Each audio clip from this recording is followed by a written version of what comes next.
conscious of everyone's time, right? So what I'm going to do is I'm just going to make a very brief start, and it's actually probably more for Raquel and Niamh. I might just ask everyone to go on mute if you don't mind, and then the speakers will unmute when they're going to speak. It'll just stop any. I did a meeting format rather than a webinar to allow it to be that bit more interactive, which I think, judging by the last session we had with this group, I think that was a wise move. There was lots of interaction at the last event. So we hosted a visiting professor, or an unvisiting professor, as I like to say, about poor Andrew. He unfortunately had to cancel at the last minute, and he did a video of his talk for us. But the event itself went ahead. We linked in with Michael in the Civic Engagement Social Innovation Office. And when we brought the two areas of college together, I think it just worked really, really well. We got some great interaction at the event. There was loads of talking. And Michael's section of the event, I kind of put together the speakers. And then Michael, as you remember, did all of the group work. And what emerged from that was people had developed kind of project ideas based on what had happened at the talks. And then there was a lot of talk about, well, how could we kind of move forward with maybe progressing some of these projects? So I suppose we've got we invited Raquel here, who's from the Trinity Research, okay? And Raquel is going to talk to us about some of the kind of funding opportunities that might be available, so that if any of the projects that we talked about, whether it be the big money projects that we did with that game, where people kind of came up with these sort of larger scale projects, or maybe even some of the other smaller ideas that emerged, or anything since then, there could be opportunities to explore with Raquel in terms of looking for some funding to progress with a project in conjunction with some of the academic staff in Trinity, or not. We're not saying that absolutely has to involve Trinity, but we're happy to facilitate and help as much as we can. And then the other piece, I suppose, that came up time and again at that event was trying to understand what kind of research had already taken place. How do you find out about that? What's already out there in the stratosphere around this particular kind of grouping was an intersectionality of aging, LGBTQI, homelessness. It was something that's maybe a bit novel. So there's probably not a huge amount that intersects all of those areas at once. But I linked in with Niamh, who's in Trinity Research Informatics. She's the program manager there, and Niamh is the guru when it comes to all things research based and research publications based in Trinity. And Niamh's suggestion was around providing some information on TARA, which you may or may not have heard of. It's Trinity's Access to Research Archive. So it's an open access repository in Trinity. So I think what we're going to do is hand over to Niamh. She's going to talk about that and her ideas for how TARA could really help this group of people. And actually, oh yeah, it is recording. I was just going to say that the session is recording, so we might be able to take like little edited pieces of it to share with the other people who couldn't make it. I know some people did sign up thinking, I just want the recording because I can't make it on the day or whatever. So we'll have the information to share, but Niamh has some really good ideas about what might help this group to kind of come together a bit more cohesively. And then at the end of all of this, then I'm handing the mailing list over to Michael in the Civic Engagement Social Innovation. His office is sort of best placed for kind of an ongoing management of this particular group and what might come from it. So I did ask people to sign up for an ongoing emailing list if they want to be part of that. So that's sort of a rough outline of what we're going to do today and then how we're going to move forward. But for now, I think if that's all right, I'm going to hand over to Niamh, and you might do your piece, Niamh. Actually, Lena, just before you do, just to reassure people that this, I mean, obviously we would have done different kinds of things like this in the past where we reached out to different partners, but this is very much a concerted effort by Civic Engagement to try to hold this process through what it is happening. So, you know, we began with all of that lovely momentum that we had built up about people wanting to see a difference, wanting to make a difference in this area. We feel that we have a good number of the partners at the table but we need to build that out so that we have a group that will really be able to take it forward. So I would hope anyway that that's what we're going to do. I see that my sound is a little bit muffled, so what I'm going to do is I'm going to transfer out of that. But I'll hand over to Neve now. Great, thanks a million, Michael, and thanks, Lena, for that kind of run in there. I missed the original discussion on this, and it was when Lena and myself were chatting about it that we thought that while we're waiting for lots of other things maybe to happen and to get support, there's something really, really practical that we can be doing right now, and it's not going to cost us anything at all, except a little bit of time, and that's going to work really well for everybody here. Anyway, so I'm going to talk about Tara. We're used to thinking about open access, at least in the academic world, as being something that we're made to do because funders and various other people want us to do that. And we don't always think about what open access is really about. You know, it's about knowledge equity. It's about making information available for groups who might not otherwise have access to it. And I think that at least part of what we're talking about today is focused in that very area. So when we were talking about this originally, I mentioned to Alina that years ago, the provost and current provost, who was the Dean of Research at the time, Linda Doyle, and various others slept out. You might remember in some awful night. It was, I know this happens every year, it was a dark and stormy night, and there they were out in their sleeping bags. And I felt very sorry for them. I was at a conference, like you'd feel sorry for anybody who's out in the street, and they're only doing it for, you know, like the 1 to 24 hours. So while I was away, I was in the UK at an event. I decided that night that I'd create a resource that was something that I could do practically. And I'll show you what I created and how we can use this. Before I do that, I want to show you a little bit about Tara. So this is Trinity's access to research archive. And you'll see one of the little signs that comes up in Tara is something called eDeposit Ireland. So for those of you who are not involved or were not in Trinity, don't have Trinity usernames and passwords, don't worry, you're also part of this world, because eDeposit Ireland is, as it says, it's a home for Ireland's electronic publications. We'll have a look at that. Some of your organizations, charities, government departments, NGOs have already got spaces in eDeposit Ireland. It's a place for people to put their materials, their works, and to expose them to search engines and harvesters, maximizing their impact on the web. So that we've shown that when we put materials into resources like Tara, and there are numerous repositories like Tara in every university practically in the world. This is truly equitable because these are open source technologies that we employ. They're very simple things to set up, and yet they perform in a really kind of very, very dynamic kind of way. All you have to do is put some stuff in there, and I'll show you what happens with Tara. So that's what we're looking at, is www.tara.tcd.ie. Some people might already be familiar with it, but you don't even have to know about Tara, because you can find all this stuff out on the web. When you Google something, it's going to be up at the very top of the Google page. It's very, very findable.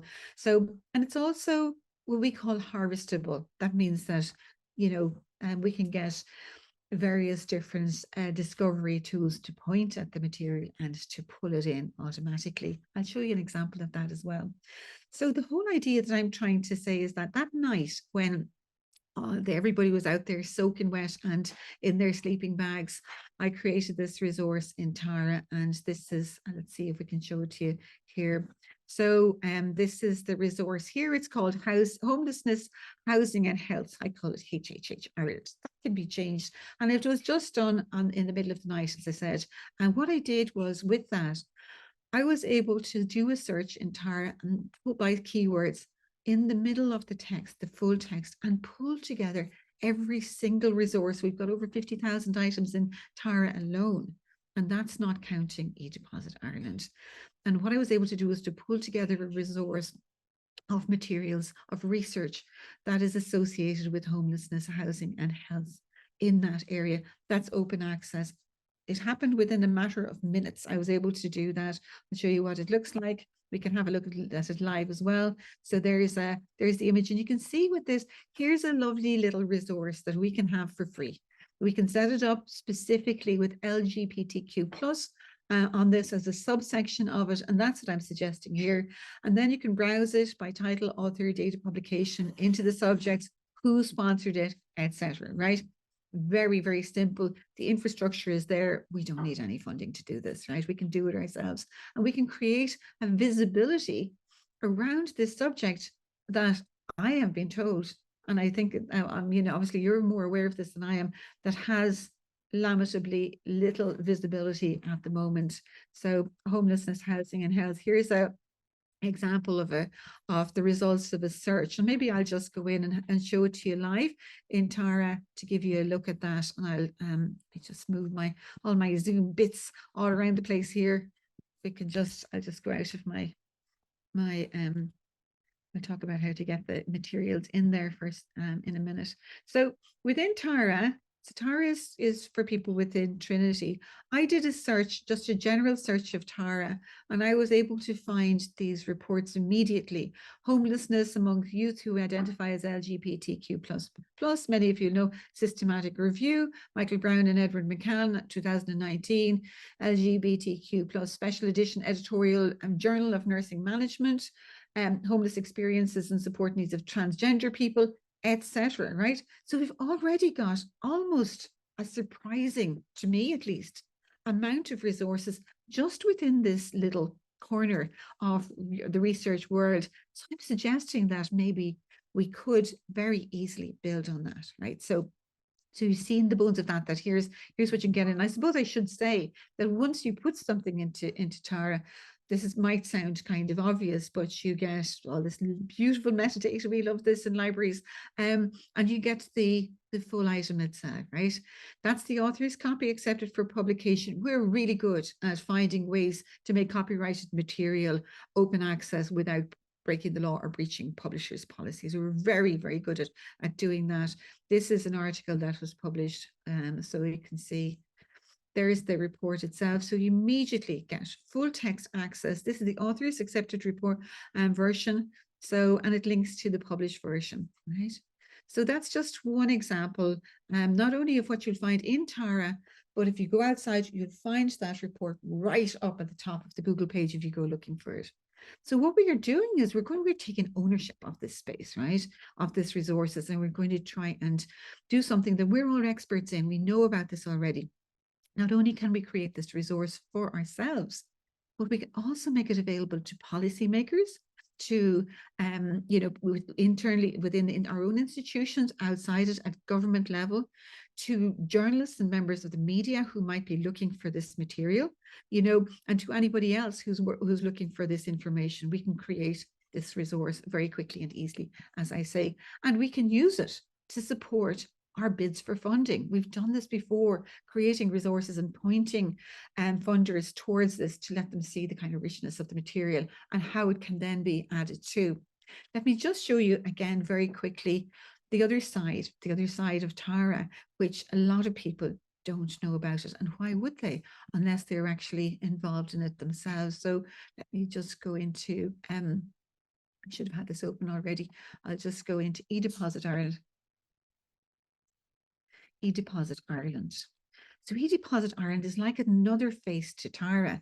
We made it available in Trinity because there was a need for agencies like HICWA, and let's have a look at who's in eDeposit Ireland. It's actually the same as Tara. It's a completely different email address, or sorry, addressed to it. Let's have a look at who's already in Tara and see, is your organization in here? If you're in Trinity, you've got access to kind of mainstream Tara, we can call it that. And if you're not in Trinity, you can have a look at these are the collections within eDeposit Ireland. This was actually, so you can see the very Amnesty International, they're depositing their publications into this resource. CSO, so Data Protection Officer, you can see all of these government departments of various kinds, the Department of Health, Housing, etc. Now, I think I'm looking at you, Michael, here, and a few others here, and I suggest what we're looking at here is potentially a public policy research interface with people like you guys who are on the ground, who are working in the various different areas to contribute reports and so on. What would that be like? You know, even if we did this as a demonstrator without anything special to it, just to make this material available and then pull it all together, and we can provide a link to it from our various different websites, and report on it, report on the usage statistics, and show people this is where you go. Now, obviously, we could take that out further and make it a truly national kind of a resource, and look at other international examples. And there's lots of different ways to do that. But I suggest we start with what's doable. Look, there's, as I say, all kinds of different, the guards, the, you know, sort of HSE, HICWA itself is in there, the housing agencies, and all of these. If you're not there, this is a service that TCD Library provides, because we're a copyright library. You all know that we have to provide it. We have to, you know, we get a free copy of every book that's published in Britain and Ireland, but a lot of that stuff has gone online, you know? So what we're trying to do is, we've said to people, instead of sending us printed versions of the reports then, and all of that information that you publish or semi-publish, why don't you talk to us, create a little group, a community or a collection, as we call it, for your agency or group within eDeposit Ireland. And you won't have to print that report. All you have to do is voluntarily make it open access. We make it open access for you. We provide the license. You hold on to the copyright. You just license us to distribute it for you. Okay, so that's kind of it in a nutshell. And you'll see, if we look at, we'll go into. Right, Niamh, can I just ask, what are the types of documents that go in there then from organisations? Look, yeah, that's a really good question. You see, for government reports, publications, they're putting in all this kind of stuff, you know, so that you can see there's reports, there's press releases, you can put anything into this, basically. Ideally, what we'd be looking for would be high quality reports that have been through some kind of a review system, and ideally not people's personal opinions. This is a research database after all. So, but it's, you know, it's fairly lightweight. Policy briefs, like I say, reports, grey literature, working papers, technical reports, along with the usual books, book chapters, conference papers, and the rest of that kind of material. So we can handle a lot of that. We can handle the multimedia materials as well. We can also take in data sets, so that if you have spreadsheets of research that you've been working on already, we can help you to manage that as well. And the advantage for you as well, we'll talk about this kind of very, very quickly, is that you would obviously, you'd be doing this for the greater good, you know, but you'd also be doing a lot for yourself as well by doing this. So let me just see if, before I leave this, is there anything else I want to show you here live? I'll show you, no, I'll go out of this again and I'll go back into my, I just want to show you, and I'm going to leave you with these slides as well. Find them again. So in relation to, there's just a couple of slides on this whole area, and on Tara, how you make and why you would make your work open access anyway. Well, obviously it's a good thing. They're available for free online. They can be accessed and read by anyone with no subscription. Now, we can put embargoes on things for a while if you need to do that, but ideally they should be. That's the only thing that we ask, is that they're freely available. So they can be shared for free under an open license. This is the usual research life cycle within academia that you see. It's a very kind of closed system, and it's also very expensive. So we're trying to break out of that kind of exclusive world where only people who've got subscriptions to particular journals have access to them, and to really talk about the whole global effort towards knowledge equity. That includes educational materials as well, Lena, just going back to your question. So you could have open education resources of various different kinds that you might want to share. What you get is a wider audience for your research, increasing your own personal impact and citations, and that has been proved over and over again, satisfying various funder requirements like Wellcome Trust, the HRB, the Science Foundation Ireland, or Taigda Éireann.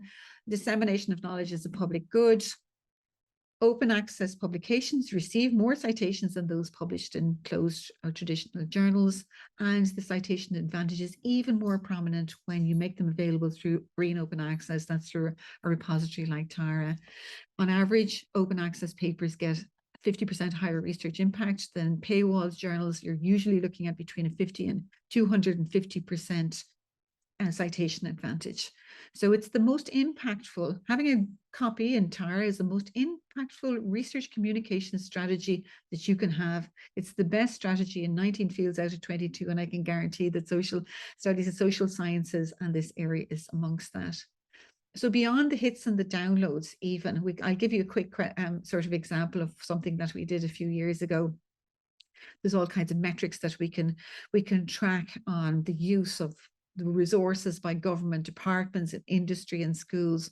So here's an example. This is a book that was out of print a few years ago, and we were asked by the author, Sin, Sheep and Scotsmen. It was about the Derry evictions. This is obviously neither today nor yesterday, but also about the plight of our people in relation to various economic circumstances that might have been avoidable at that time, no less relevant today than it was back then.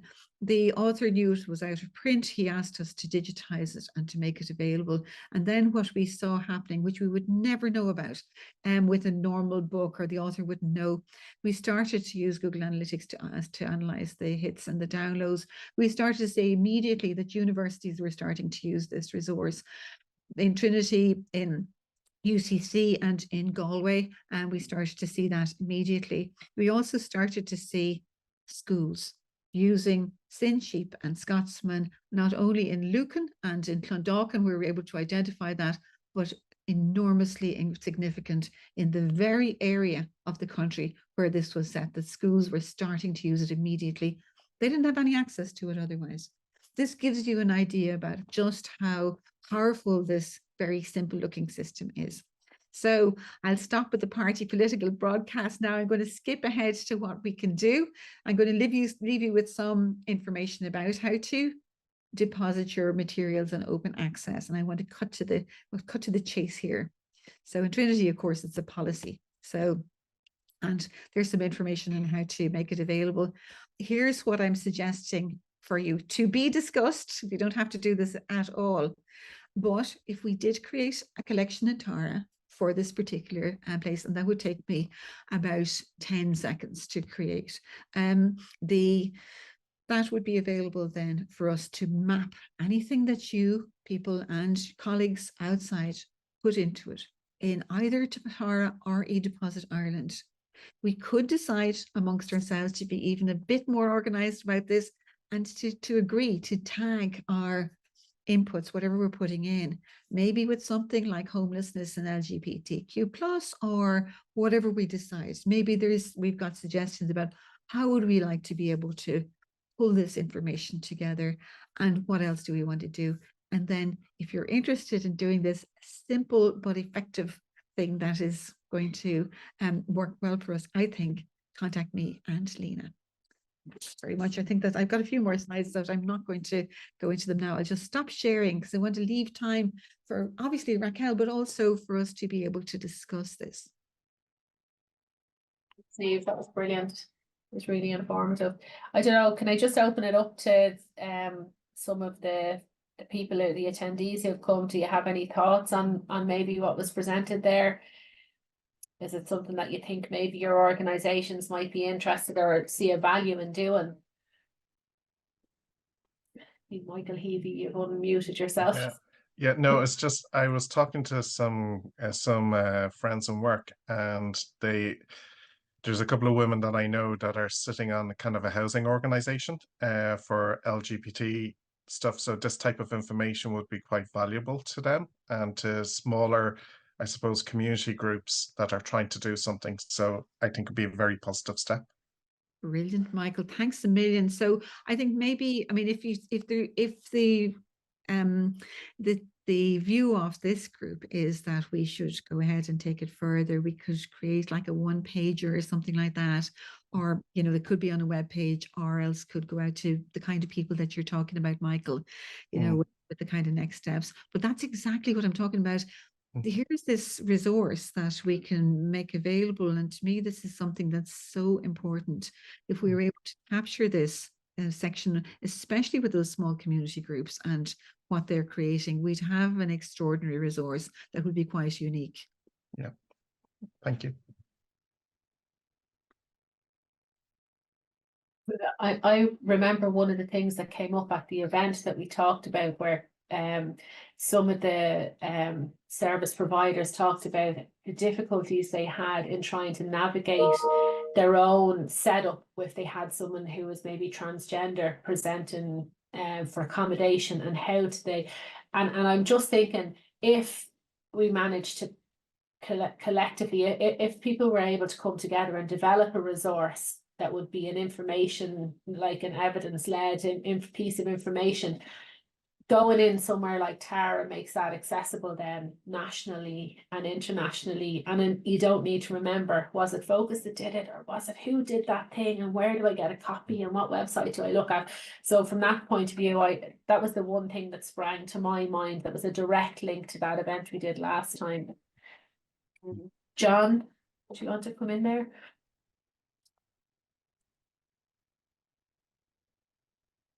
Hi, sorry, my internet is really crap.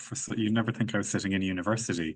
So I think absolutely the open access repository is really useful. But I think the biggest theme for the day that we had was that we don't have enough work in this space. So I think I think actually thinking about doing some research in this space, and I think actually something that would, obviously this is something quite quick and easy to do, which is great, but I think kind of focusing energy on maybe doing some research, even something like a scoping review or some kind of synthesis would probably be a little bit more useful for both researchers in terms of building empirical research, but also in terms of our colleagues within the third sector, to have some evidence base. Because look, to be honest, we don't have the evidence base in Ireland in this. There's very limited. LGBT Ireland and Focus and other groups have done some really great initial work, but it's not strong enough evidence probably at this point to be able to be arguing for massive resources, which is essentially what we want within the sector. So I do think while it's useful to kind of know it, I think building consensus and building networks around doing some research would probably be more useful. Thanks, John. Can I just say something very quickly in response to that? So that this is actually a publishing system. It's not just about providing, it's not like a library sort of system. One of the things that we could do, if you're interested in developing that research base, is that we also provide the systems that are available to run a working paper series or an open access journal. If you wanted to set up a journal, a traditional journal in this area, you could do that, and we can support you to do it in order to develop that research and to get it out there, and or sort of a working paper series. So that's all that I can offer you at the moment, but I take your point. And sorry, if I could just come in as well, that I agree with you, John, that we do need to do a scoping exercise in terms of what's there. And the fantastic thing I think about what Niamh is talking about is for anybody who's had to actually scope the policy, and I'm sure James and Kim, if you're in this world, how difficult it is to actually find public sector policies on the current government websites as it stands at the moment, unless you know exactly what it is you're looking for. And I think the thing is that we do need to do these things hand in hand in order to be able to move forward as a group. We need to be able to understand and scope the policy, as well as look at the evidence and look at the gaps in the evidence in order to be able to construct research, in order to be able to understand and identify where we need to go forward in terms of policy, in terms of practice, in terms of funding, and in terms of resourcing, in order to make a difference in the lives of people. But the other thing I think that is wonderful about what Niamh is saying is that we do talk about partnership, but we have to be awfully careful that we're not saying, yeah, we're all partners, but we're the only ones who have access to the academic material.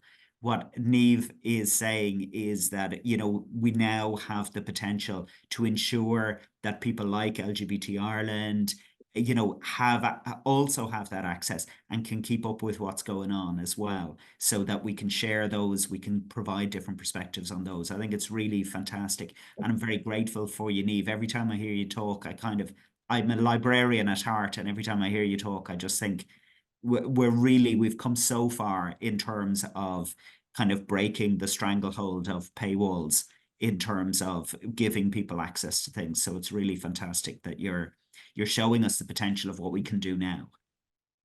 Thanks, Michael.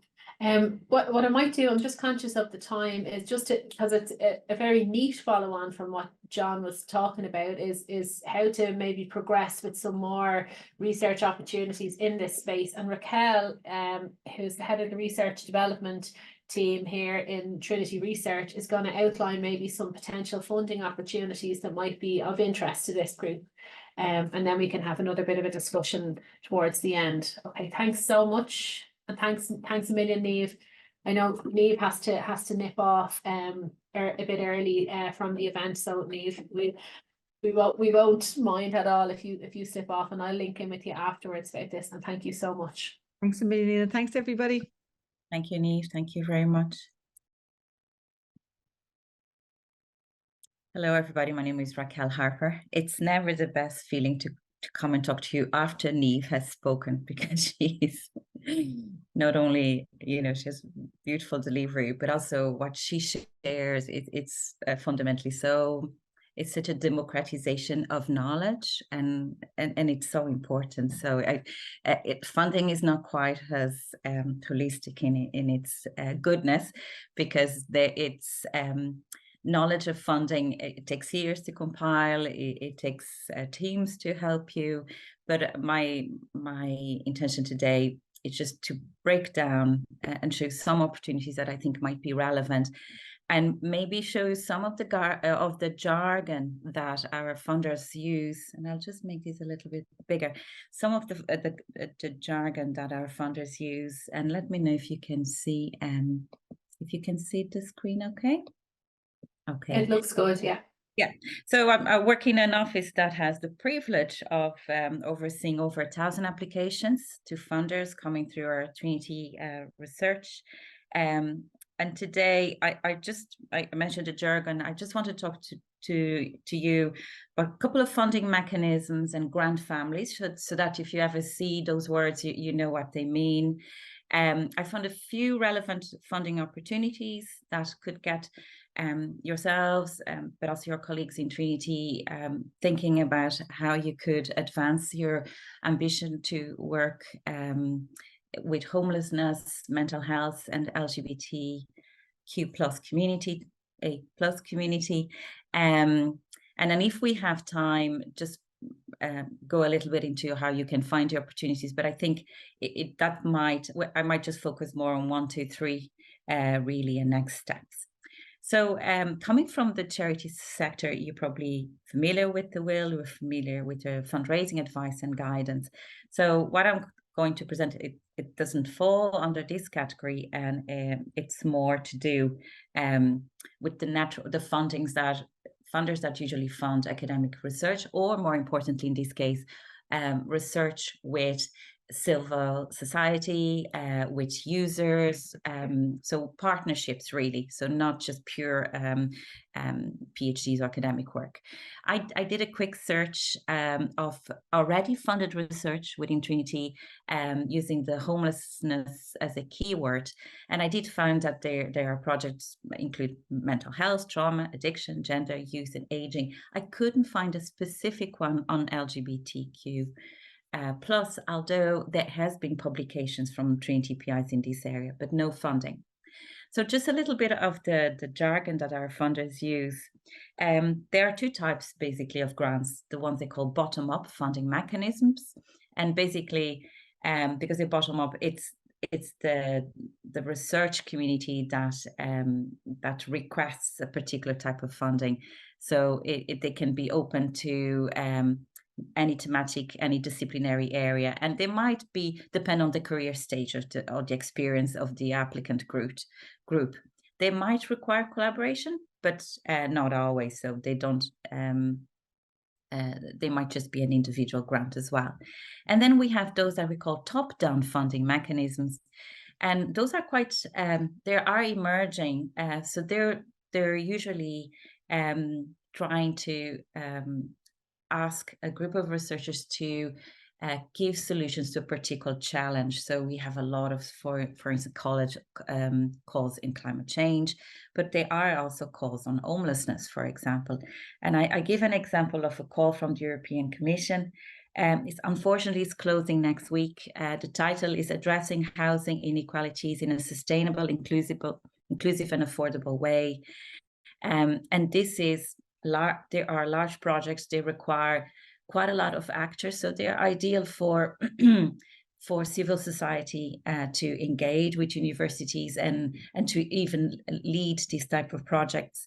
And what the Commission is looking for in this particular case is really guidance on how they can, it's support for policymakers essentially. So looking at housing inequalities, they want to answers to how to integrate marginalized communities, migrants, refugees, any disadvantaged group to try to reduce that housing inequality. So I had a brief look, and the Commission was allocating between 4 and 5 million per project. So they're very large, and they include working with European partners. So that's sort of probably one of the biggest projects you could be working on, but there are all other types of projects, and I'm just going quickly to go into them. So we can have quite small project seed funding, and some of them can be just ideal for what this group is trying to do.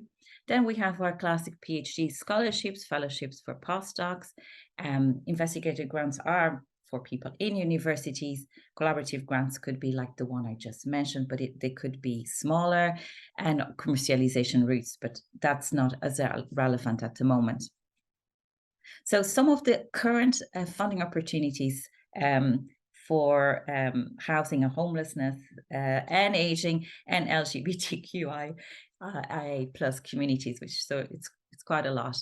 I don't think that's been done before all in one project that I could see, at least from a funder perspective. So one interesting call that is open right now is the Applied Partnership Awards. This is coming from the Health Research Board. So there's always a health component to this. So they are looking at applications in the area of mental health. And they talk specifically about sharing the vision. So that's the strategy policy document that is going to underpin or should underpin the project. And it's a mental health policy for everyone. And in here, they are looking for 2 lead applicants. So the university, could be Trinity, and a knowledge user team. So that would be you. And they are, HRB is providing up to 200,000 inclusive of overheads to for the partnership to work together on trying to sort out an issue that involves Irish mental health and the social care system. So because it's the Health Research Board, there's always an element of healthcare involved as well. And there will be, the call is open, so there'll be a deadline in April and another one in December. Another call comes from the Irish Research Council. It's called New Foundations. This is the typical seed funding. So it's between 10 and 20,000. And this is for researchers that want to not only do research, actually what they actually say they fund is research actions, develop of networks. So if you want to get a network of, say, universities, users, together, patients in the case of mental health, for example, it could be to fund a conference of a workshop. So that could really advance the work of the group, for example, and just capacity building in general if people from different disciplines want to work together. And the strand that would be relevant to you would be the Enhancing Civic Society, and the awards are between 9 and 12 months. The value in this particular case is 12,000. Then we have more classic in terms of this is a postdoctoral position, but it's really in partnership with, and when you see enterprise partnership, it does not mean an SME or a large corporation. It can be, but it also can be an NGO, for example. And this is to work together to look at a solution to a particular challenge as well for 2 years. So that's quite a more long-term, but could be quite rich in terms of the results you could obtain. The Irish Research Council, and sorry that I'm flying through those, but I'll be sharing the slides. You'll be able to look at the links and just maybe drill into something that seems more interesting to you. They also have a scheme called Coalesce, and that's a collaborative alliance for societal challenges. So, you know, it's going to be, they're going to be looking at those challenges that I mentioned, societal or others. But they are also looking for partnerships between the researcher and civil society. And they're a bit longer. They fund up to 3 years of research.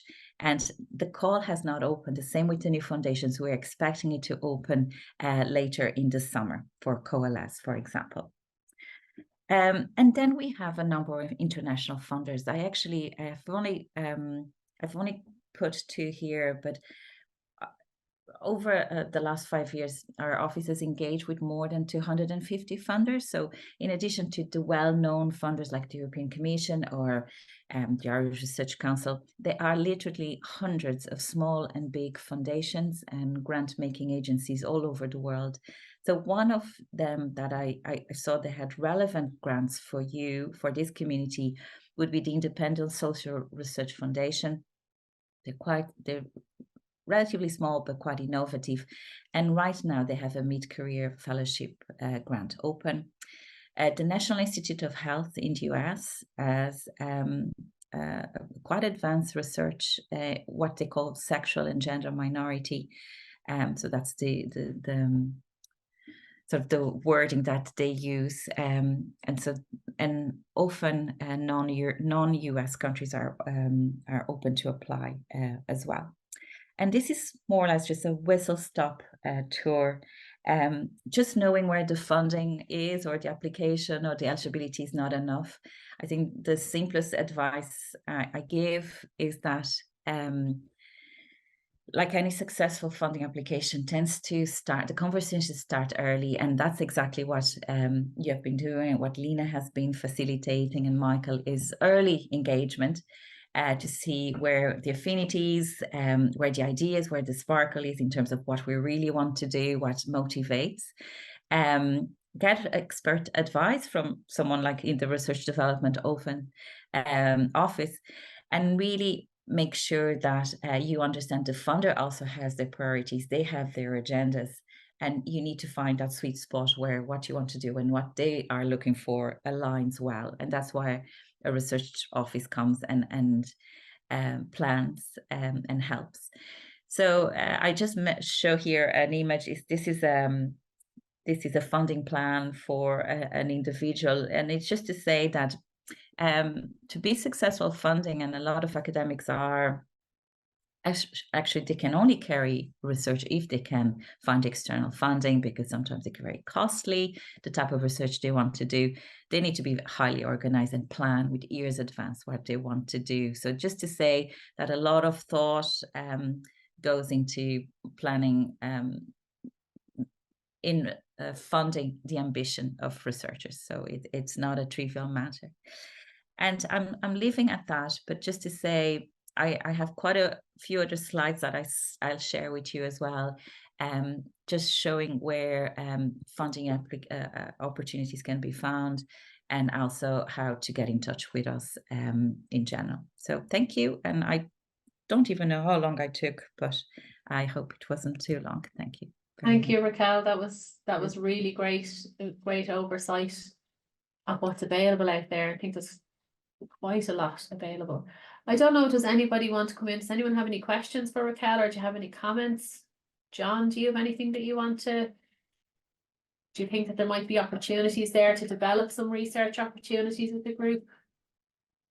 Yeah, thanks. I think there's huge opportunity, obviously, to build a network in this area. I think quite specifically in this area, I'm involved in developing a network around LGBT health as well. And I would, like, one thing I would always caution, and it's the same for researchers, is to be cautious around who you work with, because there are lots of researchers who want to do research because it means they get citations and funding, and they're not always committed to the cause. And I've found that as somebody working in NGOs as well, that, you know, researchers can sometimes want you for access to populations that they don't really have a commitment to.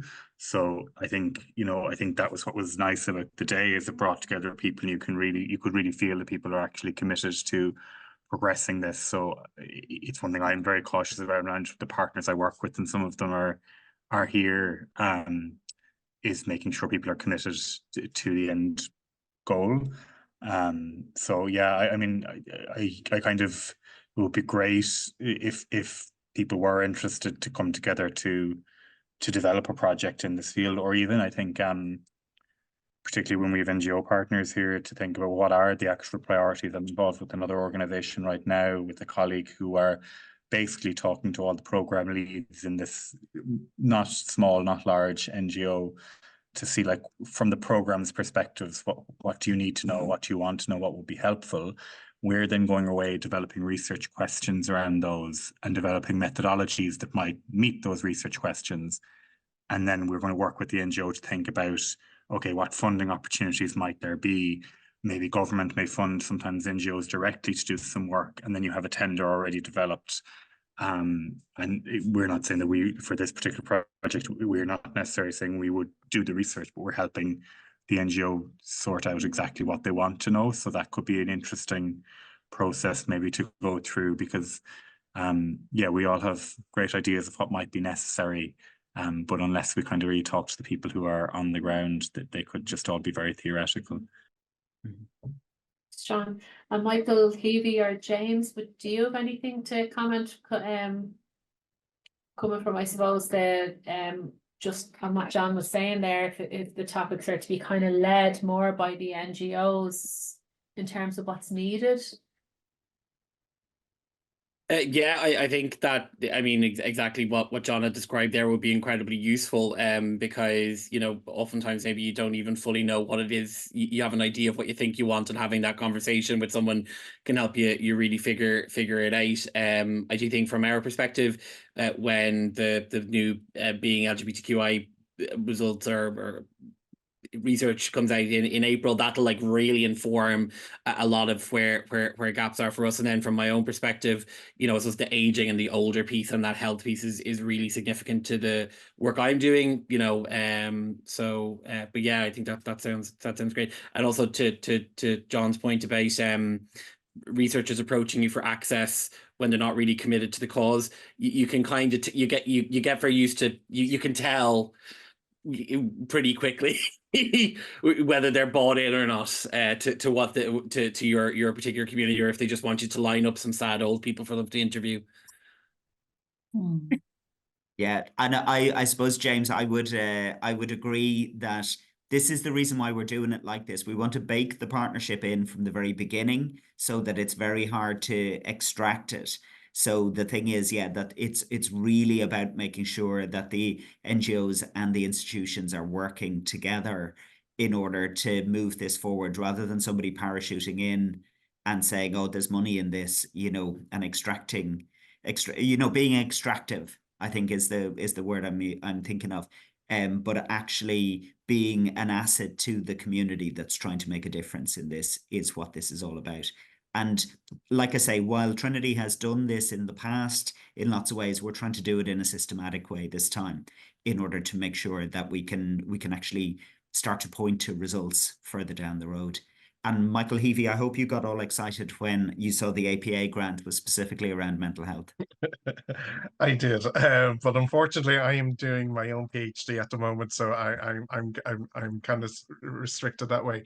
But what's really nice is that I think we need to kind of maybe, like, as I work clinically, so I can sort of see kind of some of the things, but it's that interaction between, NGOs, statutory services, and the researchers. It's kind of making those linkages together is really important, and kind of finding out what we do need on the ground, because, like, for one of Rika and myself are involved in kind of a research group in James's, and we're kind of brain health is coming up quite a lot.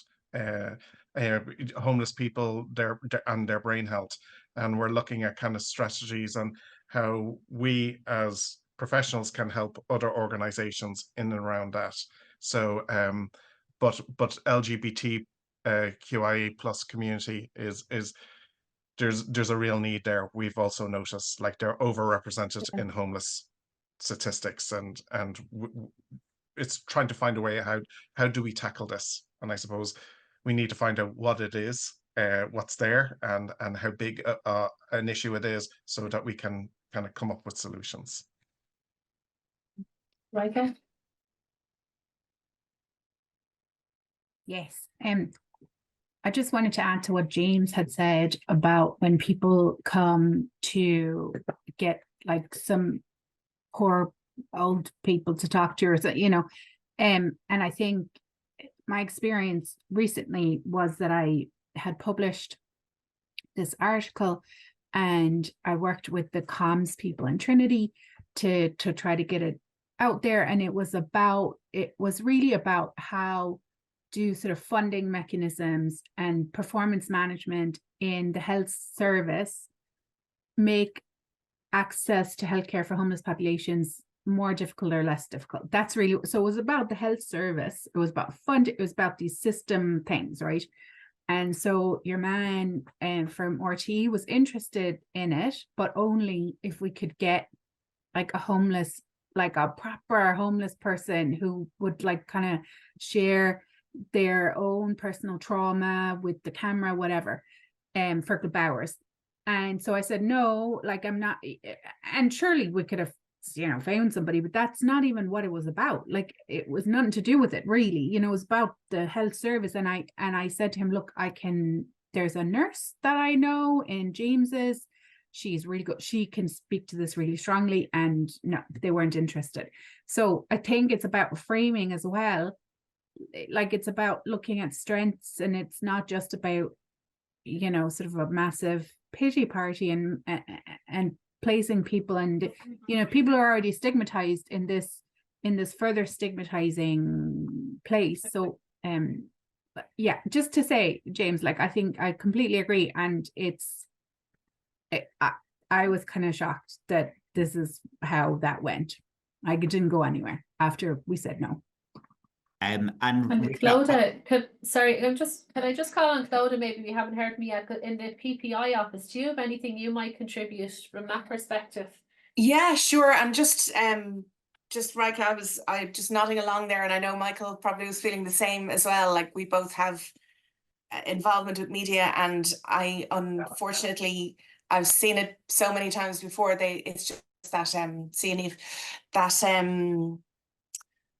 that bit around, you know, I mean, I don't like using the word tabloidism, but it's that, you know, they want to roll out the saddest person and kind of go look, and it's just so sick, and I hate it. But unfortunately that's how that particular machine works. So I'm sorry you experienced that, but I'm sadly not surprised, which is kind of awful to say. But anyway, so sorry, back to what you were saying there, Lena. Yeah, absolutely. 100% here to support in whatever way I can, in terms of the PPI aspect. I mean, to be honest, it feels like Michael was saying that piece where people are, you know, baking in the partnership from early. I mean, that event was magic in that it really was that kind of alchemy between, you know, clinicians, researchers, and people, services, and like, so it really did feel like people had the fingers on the pulse already. But if I can add to that in any way or support it in any way, absolutely, I'm 100% here. Yeah, but I have a feeling like that already that bridge has been built, you know, from the work that you guys have put in already, which is amazing. So well done for that. Thanks, Clodagh. I'm really conscious of the time now. There's only about 3 minutes left on the call. So I just thought maybe in terms of kind of next steps, I think that some of the stuff that Raquel outlined there, like from my kind of outside the loop, I see massive potential there for some. So John has to go. Bye, John. I see great potential there. So how do we kind of realize that? And I'm conscious as well that there are a number of people who did register who couldn't make it. They'll probably listen to the recording afterwards. There's another number of other people maybe who just the time didn't suit them or whatever. You know, how do we capitalize on the group that we had? How do we ensure that is there any interest from even the people who are here on the call in maybe getting together to brainstorm opportunities for some of the upcoming research opportunities? Is that something that you feel you'd be interested in doing? Michael Healy nodding away there. Yeah. Rika, big thumbs up. Yeah. So I think maybe is it about handing over, I suppose, the control and direction of this to you, and to see where, like, what do you need from us in Trinity? What do you need? What is helpful to make it happen? I'm not an academic researcher. I'm not going to be the one leading on a call like this. So I find I'm often in this situation where I'm great at pulling people together and doing all the organisation, but there comes this point, and we're right there right now, where it now has to be handed over to you, and it has to go with your energy and your momentum, and it has to be taken from there. So Raquel, you're on mute. Hi there. I just want to say there was a slide I didn't show, and it's to do with some of the training and the facilitation sessions that we do.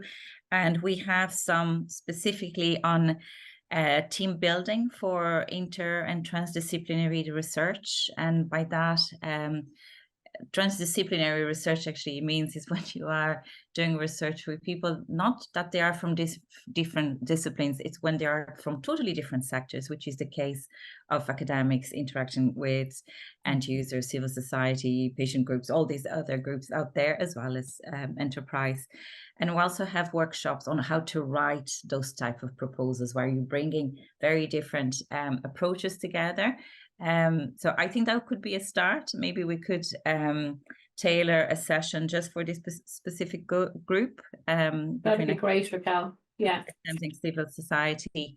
Obviously, we play a long game, so we're thinking maybe there's some maybe there could be some as I show, some funding opportunities that are for this year, but we also could be thinking what's happening for, say, at European level in 2 years' time. But it's building the relationships first, understanding the language, how what academic, I suppose, dispelling all that jargon and just and having a common language. That's very important. But I think you've done all that work of when you started to meet anyway.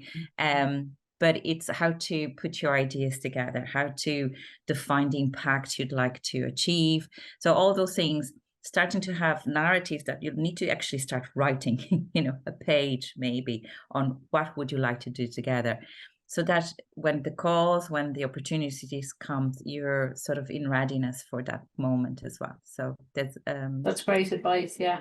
And Rika? Yeah, I was just going to say, final word. Yeah.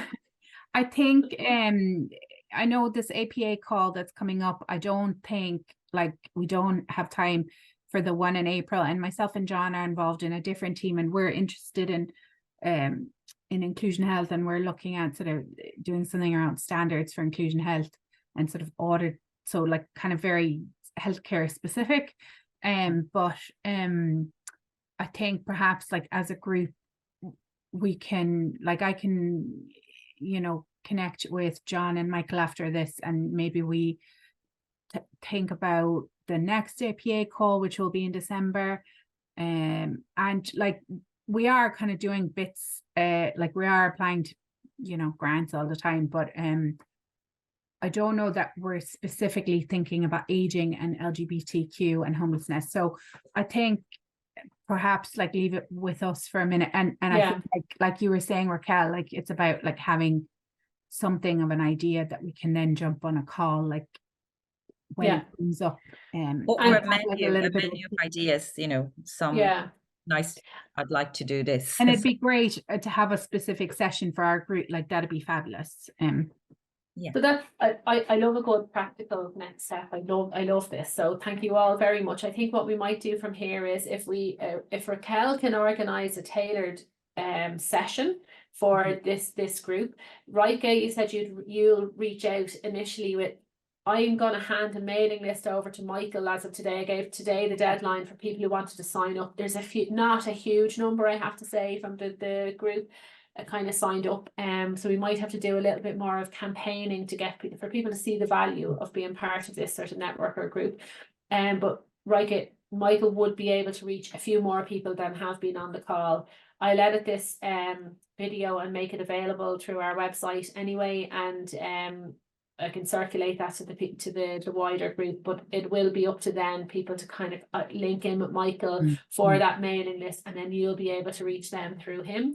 And then that's how you can create another call like this, and also that will be I suppose the start of the target audience for Raquel's session. And that's I think that's a brilliant next step, and I think Michael probably has some other ideas in mind for longer term kind of direction of the group. But I think it's always nice. I hate to leave a session like this and not have even something tangible to come for a next step, just to keep a bit of momentum going. And just to say, I know Cleona will support this, obviously, and absolutely. I know she's on the train coming back from Galway, or maybe she's actually speaking. Anyway, she's in Galway, so I know she would have wanted to be here, but that's right, yeah. And I think there are a few other people. Agnes was in touch with me and said that maybe if she's not herself doing something, she does know other people who'd be able to contribute from the academic side. So at 1:05 on this International Women's Day and on polling day, which I completely almost forgot about, time to go and vote at some stage. And yeah, have a lovely weekend, everybody, and thank you so much for all your contributions today, and we'll be in touch very soon. Okay, super. Thanks everyone. Take care, everyone. Bye. Bye. Thank you. Bye-bye.